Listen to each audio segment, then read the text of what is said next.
Bonsoir les amis, vous êtes avec les Gilets jaunes constituant 91. Ce soir, nous rencontrons Arnaud Aaron Upinski. Bonsoir Monsieur Upinski, bonsoir Bonjour. citoyen Upinski. Nous allons parler des clés du succès pour les municipales de mars 2020. Les 9 principes pour gagner sa mairie. Alors évidemment, ça c'est orienté pour les listes de gilets jaunes qui vont pas forcément porter les couleurs gilets jaunes, qui vont peut-être le faire un petit peu en sournois. Mais là, c'est pour les gilets jaunes qui vont rentrer en politique avec toutes les implications que ça implique au niveau municipal. On sait que c'est pas pour la gamelle, on sait que c'est pour le bien commun, mais derrière, c'est énormément de sacrifices, et puis des nions, et surtout pas de lauriers. Donc pour ceux qui veulent prendre leur mairie pour le bien commun, Aaron Upinski, très gentiment, a fait une analyse, en fait, au niveau de la stratégie, sur les clés du succès pour ces municipales de mars 2020. Et le citoyen Upinski a mis 9 principes. Et on va les voir tout à l'heure.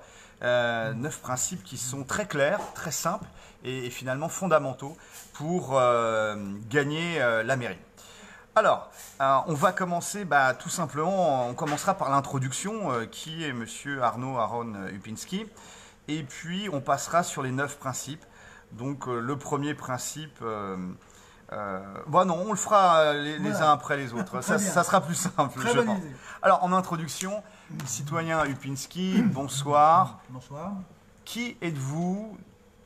Vous êtes écrivain, vous êtes docteur en philosophie politique à la Sorbonne, vous êtes professeur de mathématiques. C'est un doctorat de la Sorbonne, en fait, peu importe. Voilà. Ah, mais m'excusez, oui. Bon, enfin, pour faire court, parce que les titres ne comptent pas, c'est ce qu'on fait avec qui compte. Enfin bon, ça correspond à des étapes de mon cheminement. Mathématicien, épistémologue, linguiste, expert en système logique, historien des sciences, c'est comme ça que me présentait Jacques Pradel, et puis docteur en philosophie politique. Mais c'est pas ça qui compte. Mon cheminement, c'est lorsque, comme professeur de mathématiques, j'ai découvert que c'était alors de la réforme des mathématiques modernes qu'on voulait m'instrumentaliser pour détruire l'intelligence des élèves. Bon, donc ça, c'est ce qui était à l'origine. Alors, actuellement, donc j'ai écrit un livre, justement, parce que je pense que ce qui est important, c'est la prise de pouvoir en 2022, mais avant 2022, bien entendu, il y a des étapes.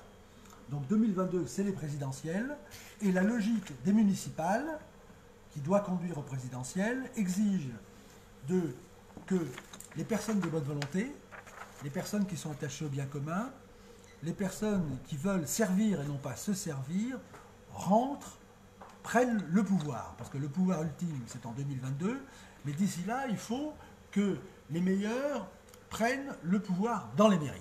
Je dirais pourquoi. Donc c'est un certain état d'esprit qu'il faut avoir. Alors le premier principe, pour faire cette révolution démocratique, donc à partir du bas, parce qu'en fait le pouvoir il est en haut ou en bas. Les pieds ont le pouvoir, puisqu'ils portent. Donc les mairies sont les pieds, c'est la base. Et c'est là qu'il y a un pouvoir réel, en rapport avec les choses. Le premier principe, c'est de bien avoir en tête que tout le monde est anti-système, c'est un constat. Il ne faut jamais perdre de vue que tout le monde est anti-système et c'est l'état dans lequel était Manuel Valls quand il est parti. Donc c'est l'oxygène, il y a une méfiance. Bon, le rejet. Deuxième principe. Rejet du système, ça c'est la première constatation. C'est le rejet du système. Il faut l'avoir en tête dans toutes les relations. Dans toutes les relations. Bon. Deuxième principe. C'est bien avoir en tête qu'il y a un rejet a priori, en soi des partis politiques. Ça ne veut pas dire qu'il n'y a pas des personnes, mais il y a un rejet de tout ce qui est parti étiqueté, qui arrive, qui veut vous... Syndicats. Tout ce qui est pyramidal, opaque et autoritaire, en fait. Ça. Il y a une méfiance. À force d'être trompé, on se méfie. Ce bloc enfariné ne vous dit rien qui vaille.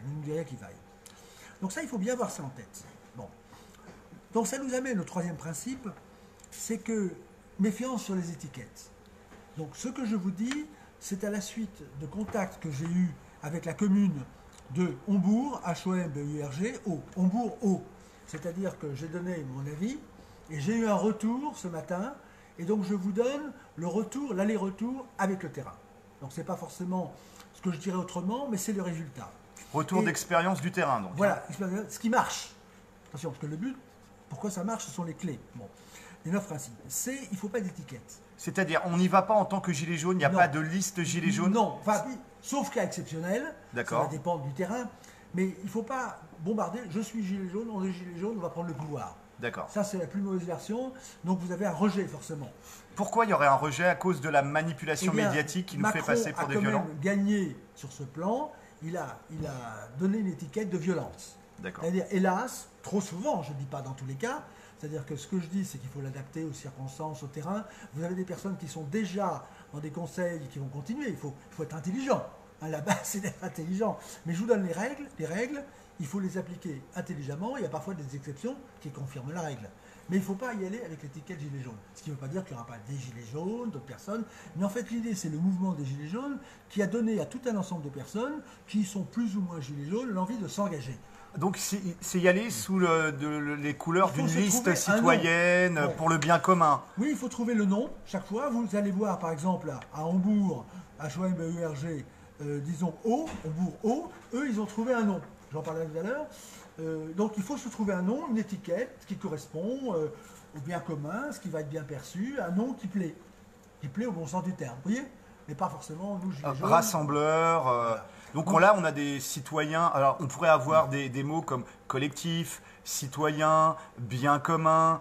Ça Voilà. vous paraît intéressant? Bah, je trouve qu'il ne faut pas trop aller dans l'idéologie, il faut trouver quelque chose de local. Le terroir, ça sente le terroir du coin. Donc connaître les personnes, il faut réfléchir. D'accord. On peut faire un petit atelier de réflexion. Alors là, c'était Alors- le troisième point. Alors, à l'inverse, donc il ne faut pas une étiquette qui donne l'impression d'être des parachutistes. On lit une étiquette, on vient au nom d'eux, on représente une organisation. Non, non, non, c'est qu'on vient à titre personnel, c'est un engagement.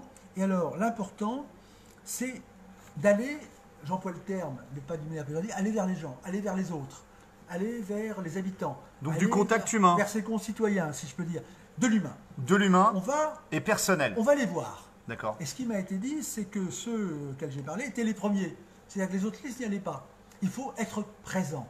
Il faut quitter la société numérique, on envoie des courriels, des trucs. Non, non, non, on est présent, on est physiquement là. Dans la vraie vie, Voilà. comme On les s- témoins de Jéhovah, quand ils y Bon. vont en binôme, là, Vous pour l'avez taper. dit. Voilà. On vient vous voir, et c'est pas intéressé.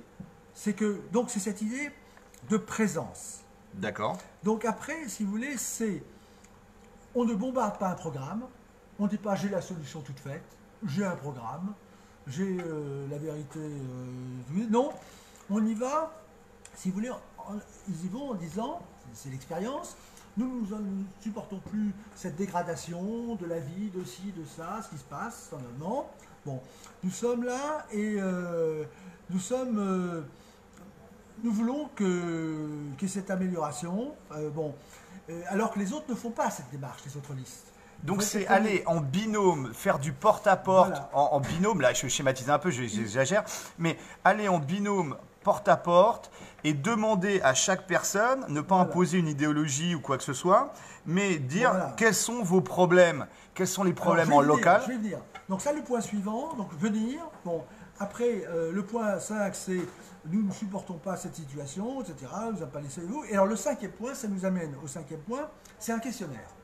Il faudra préparer un questionnaire et qui va se nourrir évidemment, suivant les personnes, suivant les quartiers, et ça va être un questionnement. Alors ce questionnaire, il est adapté à la réalité du terrain. À la réalité, il faut quand même réfléchir, faire marcher ses neurones. hein. Pas de solution toute faite. Non. Et donc l'idée, c'est qu'on va y venir, mais c'est un questionnaire pour faire le programme, que ce soit les habitants eux-mêmes qui vont faire leur programme. On n'a pas la solution, on va la découvrir ensemble. Et donc on va collecter toutes les demandes, et ça va dépendre des quartiers, des personnes, c'est adapté, et les questions vont être du genre, on veut répondre à vos besoins. Quels sont vos besoins? Donc on va écouter. On Aux va nécessités comprendre. du terrain. Oui, mais ça fait encore presque un slogan. Au besoin. Vous voyez, le terrain, c'est le terrain, mais là, c'est le besoin. Quels sont vos besoins? On va dire, qu'est-ce que vous aimeriez comme service? Vous voyez? Qu'est-ce que vous aimeriez? Il y a les mots qui comptent. Quels sont vos besoins? Qu'est-ce que vous aimeriez? Donc, vous dites, il n'y a pas de programme, vous prenez en considération des personnes, les desiderata, ce qu'ils désirent. On est là pour les prendre en considération. Donc, on est à l'écoute. Donc c'est Et la là- co-construction d'un programme commun. Voilà, vous l'avez dit, c'est le terme qu'ils ont utilisé, c'est la co-construction. Alors le mot, on peut en trouver un autre, c'est une co-construction ensemble. Et c'est pas un slogan, c'est honnête, si je peux dire, parce que parfois vous avez, par exemple, l'action d'En Marche de Macron, c'était des algorithmes. On n'est pas dans les algorithmes, on est dans l'humain. On réfléchit, comme on dit. Voilà. Donc face à face, se présenter et que les gens reconnaissent notre tête. Enfin, Voilà. Alors on va y venir. Alors après, donc ça c'est une action, ça demande un engagement. Et là, vous avez effectivement, et il semblerait que la liste en question soit bien placée, parce que c'est de l'authentique, c'est la révolution de la vérité. C'est plus l'idéologie. C'est adapté à la situation. Vous prenez par exemple l'affaire Balkany. Pourquoi est-ce que Balkany est si bien vu? Moi j'y suis allé. Eh bien c'est parce qu'il a répondu aux besoins. Alors il y a d'autres choses dont on peut discuter, c'est pas le sujet. Il faut être prêt, il faut montrer qu'on les aime. Vous ne pouvez pas faire de politique si vous n'aimez pas résoudre les questions. Alors on arrive maintenant au point numéro 8. Bon. alors, numéro 7, plutôt, demander le soutien par le vote. Ah oui, pardon, demandez. Vous avez suivi ce que je dis. Bon, demandez. Alors il y a une demande. D'un côté, alors la demande elle est double. C'est une demande évidemment de voter. Ne cachez pas que vous allez préparer et que vous demandez un soutien, le suffrage, bien entendu. Mais donc, d'une part, vous allez obtenir certains leur suffrage. Vous leur dites, voilà, nous sommes là pour répondre à vos besoins, à vos désirata. Mais deuxièmement, il y a deux types de personnes. C'est-à-dire qu'en allant sur le terrain, vous allez recruter des personnes pour votre équipe. Ce sont deux profils différents. Il y a des personnes qui ont des besoins, vous les identifiez comme tels, et vous allez y répondre le mieux possible. Et puis il y en a d'autres qui ont envie de s'engager. Alors ceux-là, vous allez avoir, si vous voulez, vous allez leur dire notamment que la mairie, c'est le premier pas pour pouvoir s'opposer, éventuellement, en tout bien tout honneur, et s'attaquer à l'État dans ce qu'il fait de mauvais, qui n'est pas conforme au bien commun. Donc la première prise du pouvoir, c'est dans la mairie qui permettra, parce que l'État est représenté partout dans la mairie, donc ça vous permet de vous battre, en tout bien tout honneur, si je peux dire, pour obtenir ce qu'il faut obtenir, pour faire comprendre, pour relayer. Donc c'est la première étape. Donc ceux qui sont plus engagés politiquement, eh bien, vont être intéressés par cet aspect politique. Donc il y a vers le bas, si je peux dire, le bas au bon sens du terme, c'est pour aider vos compatriotes, et vers le haut, c'est pour faire le lien avec le pouvoir, si vous voulez, pour amortir certaines choses, obtenir et influencer l'échelon supérieur. Donc ça, c'était le point numéro 7, le nombre 7 étant sacré. Le numéro 8. Alors là, Alors excusez-moi, numéro 7, juste en aparté, ce que disait Christine Lagarde au niveau du FMI, la magie du chiffre 7. Ben voilà, vous savez qu'il y a les 7 jours de la semaine. Hein, bon. Ah bah oui, Bon, c'est le pas nombre 7, c'est connu depuis l'Antiquité, c'est un nombre, on le sait, et puis vous avez l'octave qui dépasse le 7, c'est l'octave de Pâques, enfin, pour ceux qui connaissent, on dépasse le 7 par le 8. Bon. Je connaissais pas, parce que moi c'était plutôt les œufs de Pâques, enfin bref. Bon. Alors, Bon. Et alors, 8e point. Alors le 8e point, c'est un truc important, c'est que tout ça, ça coûte de l'argent. Faire des affiches éventuellement. Donc le truc, c'est une carte. Alors je vous propose sans publicité Vistaprint, Ouais. qui permet, m'a-t-on dire, d'avoir jusqu'à 2500 cartes, donc pour 42 euros. Ça, Donc ça c'est veut dire- laisser une carte de visite avec Oui, le c'est une nom, carte de sa visite. photo Et la photo. et avec le nom du collectif Le nom du citoyen. collectif. Éventuellement téléphone. Donc, ce qui est important, tous les commerciaux le savent, bon, bien d'honneur, c'est que vous laissez une trace. Donc là, qui vous rappelle, la personne la garde. Si elle a à vous appeler, après elle peut vous appeler. Elle peut dire tiens, j'ai été visité par quelqu'un, donc elle peut faire un peu répandre la bonne nouvelle. C'est pas quelqu'un d'anonyme. On a pignon sur rue. On a du lien, on a du personnel, On existe, humain, il y a votre d'accord. photo, on est là, on s'engage. Il faut la photo sur la carte de visite. Ah, c'est à choisir si elle est belle ou pas belle. Ah, si on est vilain ou pas, La mais photo que j'ai vue était très belle, mais ça c'est autre chose.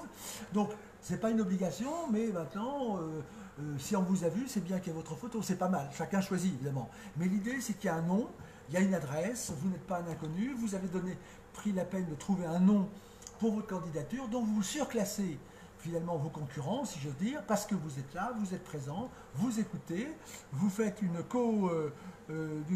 finalement une co-réalisation du programme. de programme. Donc voilà, donc c'est important. C'est ce qu'on appelle la différenciation. Vous montrez que vous êtes le meilleur. C'est ce qu'il faut toujours montrer. Peut-être amener aussi des concepts comme la monnaie locale ou la constitution municipale dans Mais la il faut discussion, écouter. Non, ou mais le RIC. tout dépendra. Donc je vous dis, il y a deux catégories. Il y a ceux qui sont consommateurs de solutions, ce qui n'est pas péjoratif, ils disent voilà, j'ai un problème et vous allez le régler. Et puis il y a ceux qui vont structurer, avoir d'autres idées, mais c'est une autre catégorie de personnes. Hein. Mais il ne faut pas être compliqué, on n'est pas dans la politique, on n'est pas dans l'idéologie. C'est-à-dire ceux qui gagneront les élections, c'est ceux qui apparaîtront comme les meilleurs prestataires de services. Il ne faut pas se tromper. Hein. Ceux qui sont capables d'apporter des solutions et pas des idées fumeuses ou des grandes idées. Vous voyez, il ne faut pas. Si vous arrivez avec des mots trop compliqués, vous avez l'air d'avoir un programme à appliquer. Donc là, l'idée, c'est, disons, que la co-réalisation de ce programme commun, voilà, commun. à partir des contacts et après, humains. ça demande une réflexion. C'est-à-dire que vous allez collecter, et après, on va arriver au point numéro 9, c'est après le programme qui apparaît. C'est-à-dire que les personnes que vous avez vues vont attendre que vous répondiez à ce qu'ils ont dit. Donc, est-ce qu'on tient compte de mes besoins, de mes désirs, de mes services? Et donc, dans le programme, il faut que le programme reflète très précisément, le mieux possible, l'attente de tous les habitants, de tous vos compatriotes, si je peux dire, de concitoyens, on appelle ça comme on veut, et qui vont chercher dans votre programme, si vous avez tenu compte de ce qu'ils ont dit. Et donc, la victoire, j'allais dire, appartiendra, et ça c'est la clé, au fait que tous les électeurs, au maximum, se reconnaîtront en disant, tiens, il a bien compris, et tiens, il propose quelque chose, donc voilà celui que je veux voir à la tête de la mairie. Donc c'est l'alpha et l'oméga. L'alpha, c'est la présence, vous êtes là, vous avez l'engagement, et l'oméga, c'est que le retour correspond à ce qui a été dit. Voilà la clé du succès. C'était simple, concis. Citoyen Lipinski, merci. Eh bien c'est moi qui vous remercie, espérons être utile. Voilà. Force et honneur, montons des équipes les amis.